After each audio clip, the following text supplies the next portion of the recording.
Cześć, z tej strony Dawid Kosiński. Chciałbym Wam dzisiaj pokazać najnowszy smartfon Xiaomi Mi Mix 3. Jeżeli pamiętacie poprzednie smartfony z serii Mi Mix, to wiecie, że to były tak naprawdę pierwsze prawdziwe bezramkowce. Nie żadne iPhony, Essential Phony, to Xiaomi stworzyło prawdziwego bezramkowca. I dlaczego to było fajne?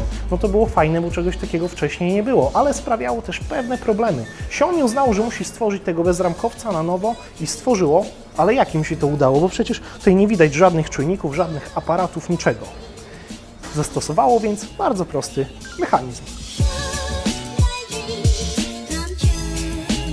I właśnie ten mechanizm jest jednocześnie największą zaletą, jak też potencjalną wadą Xiaomi Mi Mix 3. Dlaczego zaletą? No to już wyjaśniłem, bo to jest smartfon prawdziwie bezramkowy. Kiedy patrzymy na to, tutaj nie widać poza ekranem nic. No może tutaj mały podbródek, ale tego zazwyczaj nie da się uniknąć.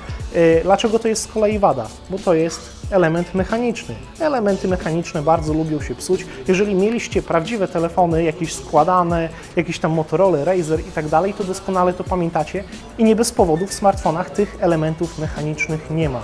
Po prostu producenci uznali, że łatwiej będzie tworzyć telefony, w których nie ma co się zepsuć, no chyba że spadnie. To oczywiście zbije się ekran. No i właśnie ten mechanizm ma jeszcze jedną zaletę, a mianowicie ten smartfon w ogóle nie ma notcha, nie ma jak w iPhone'ach, w Asusach, w LG, w milionie innych urządzeń.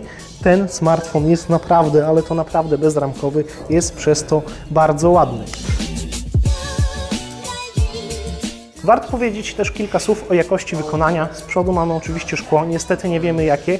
Mamy też metalowe ramki, a z tyłu mamy ceramikę i ten materiał jest bardzo ważny, bo dzięki temu możemy ładować smartfon bezprzewodowo i co ważne, bezprzewodowa ładowarka jest dodana do zestawu. Niestety w zestawie nie ma słuchawek, ale to nie powinien być duży problem, bo nie mamy tutaj wyjścia słuchawkowego, więc i tak musimy dokupić sobie do tego smartfonu słuchawki, oczywiście bezprzewodowe.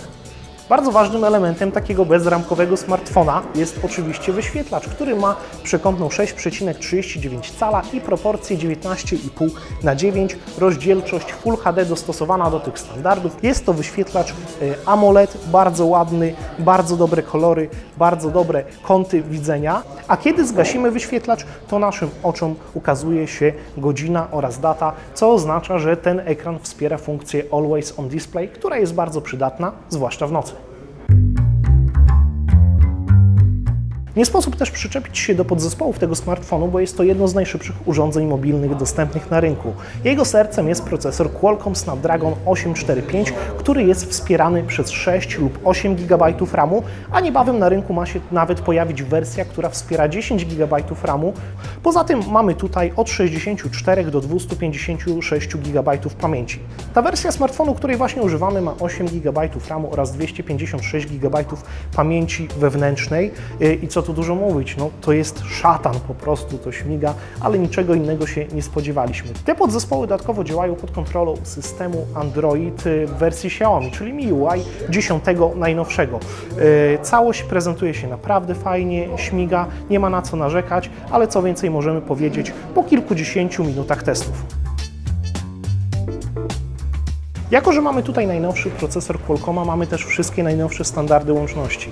Mamy Wi-Fi AC w częstotliwościach 2, 4, 5 GHz, Bluetooth 5.0, mamy wszystkie standardy lokalizacji. Żeby tego było jeszcze więcej, to Xiaomi mówi, że te standardy współpracują ze sobą. Ta lokalizacja jest tak dokładna, jak jeszcze nigdy wcześniej, naprawdę, że to śmiga. Mamy też NFC do płatności zbliżeniowych, bo mimo że Xiaomi to jednak smartfon z wyższej półki. Tak naprawdę nie można się tutaj do czegoś przyczepić, a nie, można, bo tutaj mamy mały akumulator, 3200 mAh. Serio Xiaomi? W czasach, kiedy Samsung nawet daje 4000 mAh. Kiedy Huawei Mate 20 Pro ma 4200 mAh, to Wy wsadzacie baterię trochę większą niż w iPhone 10s, no może nie trochę większą, bo jest większa, ale mimo wszystko za mała. Tego powinno być po prostu więcej. Na szczęście ten akumulator, ta bateria, te ogniwa wspierają szybkie ładowanie, więc będzie można je bardzo szybko naładować za pomocą portu USB-C lub za pomocą ładowarki bezprzewodowej. Oprócz tego Xiaomi Mi Mix 3 ma jeden nadprogramowy przycisk, który służy do uruchamiania inteligentnego asystenta. No i jako że ten telefon póki co jest dostępny tylko w Chinach, to w ten sposób uruchamiamy asystenta chińskiego, który u nas nie jest przesadnie potrzebny, ale przedstawiciele Xiaomi mówią, że być może, nie na pewno, ale być może ten przycisk będzie służył do uruchamiania innego asystenta, więc kto wie, być może to będzie Google Assistant, może to będzie Amazon Alexa, a być może nawet Samsung Bixby.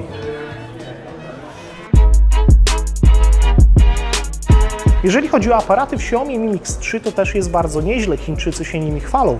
Mamy tutaj dwa aparaty 12 i 12 megapikseli, dwie takie matryce, które mają robić świetne zdjęcia, które nagrywają wideo w klatkarzu 960 fps i faktycznie to robi, bo widziałem przed chwilą takie wideo, które nagrywał mój znajomy, prezentuje się to naprawdę fajnie. Jeżeli chodzi o aparat, też jest całkiem nieźle, ale to są moje odczucia na podstawie zdjęć oglądanych na ekranie smartfona. Podejrzewam, że jeżeli przyjrzymy się tym zdjęciom bardziej, na przykład na ekranie komputera, to wtedy dopiero zobaczymy, czy ten aparat jest bardzo dobry, czy nie. W każdym razie wystarczy większości osób. Jeżeli chodzi o przedni aparat, to go nie ma, nie widzę go, a nie, schował się. Mamy tutaj nawet dwa aparaty. Jeden ma rozdzielczość 24, a drugi 2 megapiksele, co oznacza, że ten słabszy aparat służy wyłącznie do rozpoznawania głębi, żeby wiedzieć, jak rozmyć tło, żeby zrobić nam jak najładniejsze selfie. Poza tym mamy tutaj też trzecie oczko obiektywu, ale ono nie służy do robienia zdjęć, ono służy do używania systemu Face ID, takiego jak mamy w smartfonach Pocophone F1 oraz Xiaomi Mi 8.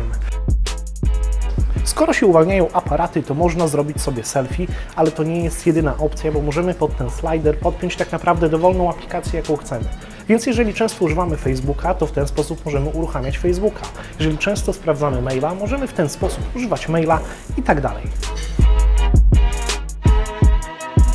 W tym momencie warto wspomnieć o cenie tego urządzenia, bo pamiętajcie, jeżeli oglądacie konferencję z Chin, to tam podane ceny są na rynek chiński. One są znacznie niższe, one nie obejmują podatków i innych takich bzdetów, więc mimo, że Chińczycy zapowiedzieli, że najsłabsza wersja Xiaomi Mi Mix 3 będzie kosztować 1600 zł, to ja bym u nas raczej celował w takie 2500 zł i nie spodziewałbym się, że ten telefon dostaniecie pod choinkę, bo Xiaomi albo go wprowadzi kilka dni przed gwiazdką, albo już po nowym roku i ja celowałbym raczej w tę drugą datę, bo jednocześnie Xiaomi ma pokazać jeszcze nowszą wersję Mi Mix 3, która będzie wspierać łączność 5G. To wszystko, co wiemy o Xiaomi Mi Mix 3 po dosłownie kilkudziesięciu minutach korzystania z niego. Mamy nadzieję, że niebawem będziemy mogli go dłużej potestować i faktycznie sprawdzić, jak ten telefon działa, czy jest fajny, czy to jest naprawdę taki sztandarowiec, na którego chciałoby się przesiąść z Samsunga, Apple'a, Huawei'a czy innego Pixela. Czekamy na te testy, a póki co Wy czekajcie na nie razem z nami i napiszcie w komentarzach, co chcielibyście, żebyśmy przetestowali w tym smartfonie. Na pewno weźmiemy Wasze uwagi do serca. Poza tym pamiętajcie o ocenie tego filmu oraz subskrybowaniu naszego kanału. Cześć!